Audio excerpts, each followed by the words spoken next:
مدینہ منورہ کی زیارت۔ حج کے بعد سب سے افضل اور سب سے بڑی سعادت رسول اللہ صلی اللہ علیہ وسلم کے روضہ اقدس کی زیارت ہے۔ رسول اللہ صلی اللہ علیہ وسلم نے فرمایا، جس نے حج کیا پھر میری قبر کی زیارت میری وفات کے بعد کی تو گویا اس نے میری زندگی میں میری زیارت کی۔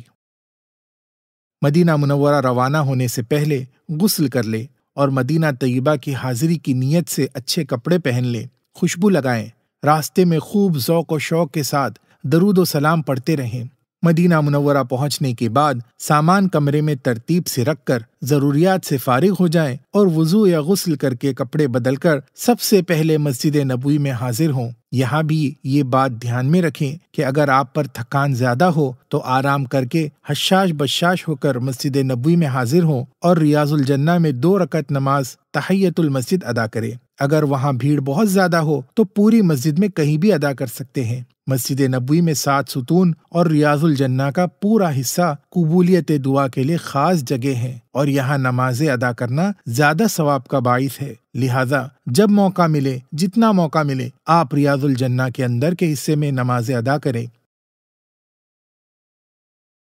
نماز تحیۃ المسجد اور دعاؤں سے فارغ ہو کر پورے ادب اور ہوش کے ساتھ روضہ اقدس پر آئیں۔ روضہ اقدس کی جالی میں پیتل کے 3 حلقے یعنی دائرے بنے ہوئے ہیں۔ ان میں جو بڑا حلقہ یعنی دائرہ ہے وہ حضور اقدس صلی اللہ علیہ وسلم کے چہرہ انور کے سامنے ہے، اور دوسرے دائرے کے برابر میں حضرت ابوبکر صدیق رضی اللہ عنہ ہیں، اور تیسرے حلقے کے برابر میں حضرت عمر فاروق رضی اللہ عنہ ہیں۔ ان حلقوں کے سامنے کھڑے ہو کر سلام پیش کرنا ہے۔ یہاں بھیڑ زیادہ ہوتی ہے تو کسی کو تکلیف نہ پہنچے، اس کا خاص خیال رکھیں۔ نہایت ادب اور تواضع کے ساتھ نگاہ جھکاتے ہوئے روضہ اقدس پر مختصر طور پر یوں سلام عرض کریں: الصلاۃ والسلام علیک یا رسول اللہ، الصلاۃ والسلام علیک یا حبیب اللہ، الصلاۃ والسلام علیک یا خیر خلق اللہ، الصلاۃ والسلام علیک یا سید ولد آدم۔